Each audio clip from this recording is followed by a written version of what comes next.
Let's dive into the Edit module. We'll start by uploading an image file. You upload any image. This one happens to be on a model, but it could be anything you'd like to edit. There are several things you can change. You can use an AI prompt to change the silhouette, adjust the color, add a print or material, or make overall appearance changes to the lighting and saturation, similar to edits you can make in Photoshop. At the bottom of the left toolbar, you can access Barry, our AI chatbot, and the in-app tutorials under Help. On the left toolbar, we can add trims like buttons and other notions using elements. Everything really begins in Edit by drawing a mask.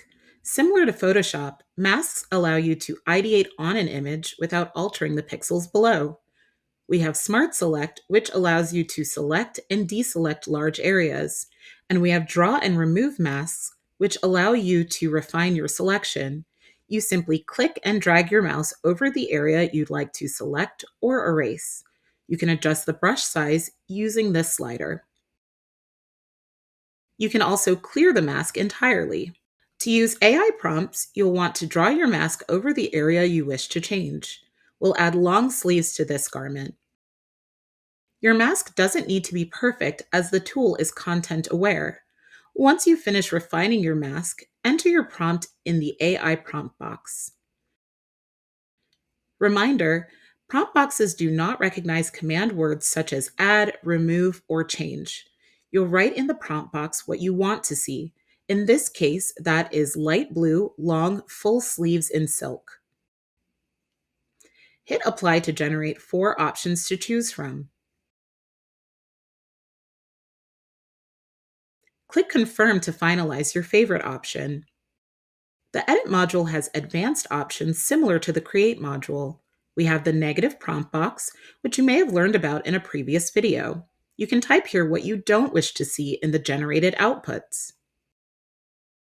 You can quickly remove the background using the first shortcut. Enhance Face works well on images of 3D avatars and refines the facial features. The middle tool is our magic eraser, which you can use to erase an area of the image. The eraser is content aware, so you can simply brush the part of the image you'd like to alter, plus some of the surrounding area, and type in an optional prompt. In this case, I'm removing the bracelet, so I don't need a prompt. You can also alter colors and prints in the Edit module. Select the area of the image you'd like to recolor.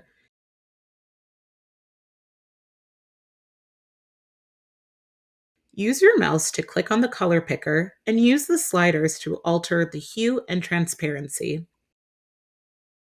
You can also upload a JPEG of a color swatch, and the eyedropper tool will match the color. If you'd like to match a color from a website, you can use your operating system's snipping tool.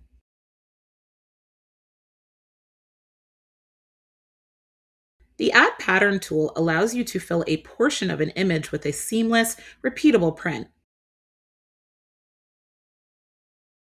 The print is uploaded at full size, so use the scale slider to take it down to the desired scale. You can also alter the offset, rotation, and opacity of the print. Add material works a similar way, but with fabric swatches instead of prints. Hit apply to confirm the change, and you can download or save to your library. Let's return to the left toolbar. Click on the icon and change the buttons on this coat. We'll use the magic eraser to remove the existing button. Remember that the tool is content aware, so you'll want to include a bit of the fabric around the button. Upload a trim image from your library. It may come in very large depending on the file size. That's okay. Use the transform tool to scale and then to place the element. We'll want more than one button, so select the 3 dots to the right of the element. Here you can duplicate, delete, add a shadow to increase realism, and merge each element to the original image.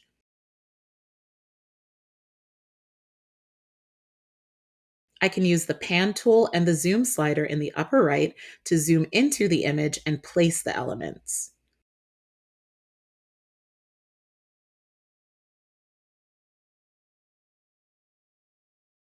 Once I have all the buttons placed to my liking, I can click Merge All to finalize the image. At the top right, I can download the image in its current resolution, super resolution for 4K images, or enhance and download to double the resolution. I can also save the project to my library. Finally, I can revert the image to its original state. Give the Edit module a try the next time you're working in Raspberry.